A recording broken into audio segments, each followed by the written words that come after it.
Howards End by E. M. Forster. Chapter 42. When Charles left Ducie Street he had caught the first train home, but had no inkling of the newest development until late at night. Then his father, who had dined alone, sent for him, and in very grave tones inquired for Margaret. "I don't know where she is, Pater," said Charles. "Dolly kept back dinner nearly an hour for her." "Tell me when she comes in." Another hour passed. The servants went to bed, and Charles visited his father again, to receive further instructions. Mrs. Wilcox had still not returned. "I'll sit up for her as late as you like, but she can hardly be coming. Isn't she stopping with her sister at the hotel?" "Perhaps," said Mr. Wilcox thoughtfully. "Perhaps." "Can I do anything for you, sir?" "Not tonight, my boy." Mr. Wilcox liked being called sir. He raised his eyes and gave his son more open a look of tenderness than he usually ventured. He saw Charles as little boy and strong man in one.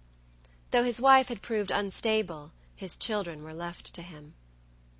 After midnight he tapped on Charles's door. "I can't sleep," he said. "I had better have a talk with you and get it over." He complained of the heat. Charles took him out into the garden, and they paced up and down in their dressing gowns. Charles became very quiet as the story unrolled. He had known all along that Margaret was as bad as her sister. "She will feel differently in the morning," said Mr. Wilcox, who had of course said nothing about Mrs. Bast. "But I cannot let this kind of thing continue without comment.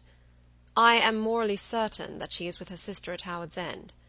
The house is mine, and, Charles, it will be yours, and when I say that no one is to live there, I mean that no one is to live there.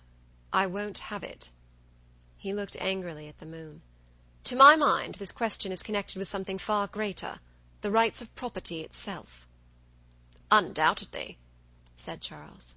Mr. Wilcox linked his arm in his son's, but somehow liked him less as he told him more. "I don't want you to conclude that my wife and I had anything of the nature of a quarrel. She was only overwrought, as who would not be?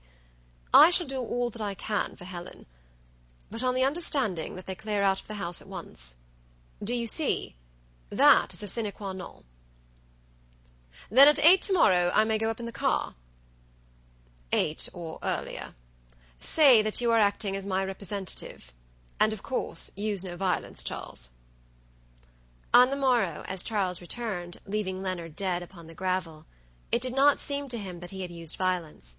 Death was due to heart disease. His stepmother herself had said so, and even Miss Avery had acknowledged that he had only used the flat of the sword. On his way through the village he informed the police, who thanked him, and said there must be an inquest. He found his father in the garden shading his eyes from the sun. "It has been pretty horrible," said Charles gravely. "They were there, and they had the man up there with them too." "What? What man?" "I told you last night. His name was Bast." "My God, is it possible?" said Mr. Wilcox. "In your mother's house? Charles, in your mother's house?" "I know, Pater. That was what I felt. As a matter of fact, there is no need to trouble about the man. He was in the last stages of heart disease, and just before I could show him what I thought of him, he went off. The police are seeing about it at this moment." Mr. Wilcox listened attentively. "I got up there, it couldn't have been more than 7:30.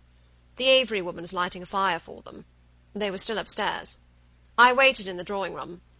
We were all moderately civil and collected, though I had my suspicions.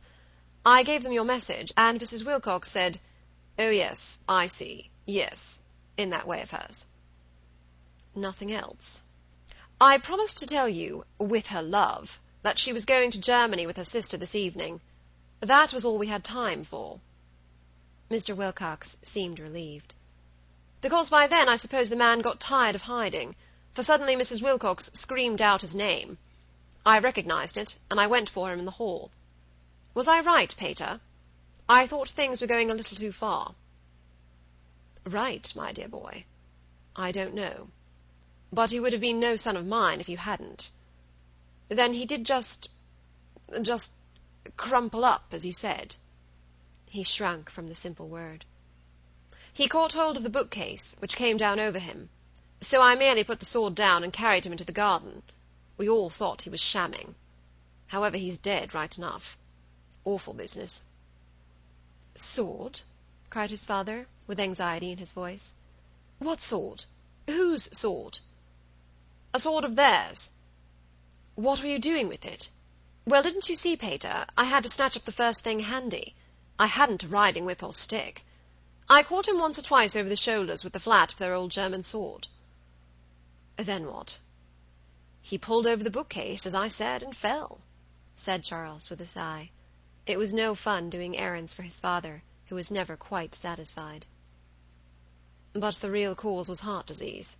Of that you're sure?" "That or a fit. However, we shall hear more than enough at the inquest on such unsavoury topics." They went into breakfast. Charles had a racking headache, consequent on motoring before food. He was also anxious about the future, reflecting that the police must detain Helen and Margaret for the inquest and ferret the whole thing out. He saw himself obliged to leave Hilton. One could not afford to live near the scene of a scandal. It was not fair on one's wife.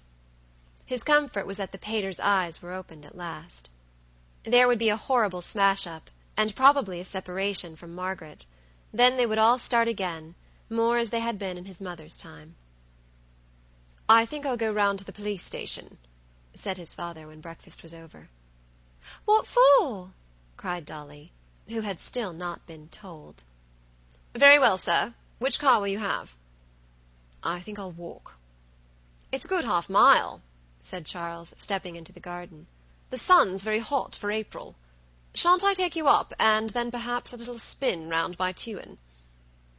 "You go on as if I didn't know my own mind," said Mr. Wilcox fretfully. Charles hardened his mouth. "You young fellows' one idea is to get into a motor. I tell you I want to walk. I'm very fond of walking." "Oh, all right. I'm about the house if you want me for anything. I thought of not going up to the office today, if that is your wish." "It is indeed, my boy," said Mr. Wilcox, and laid a hand on his sleeve.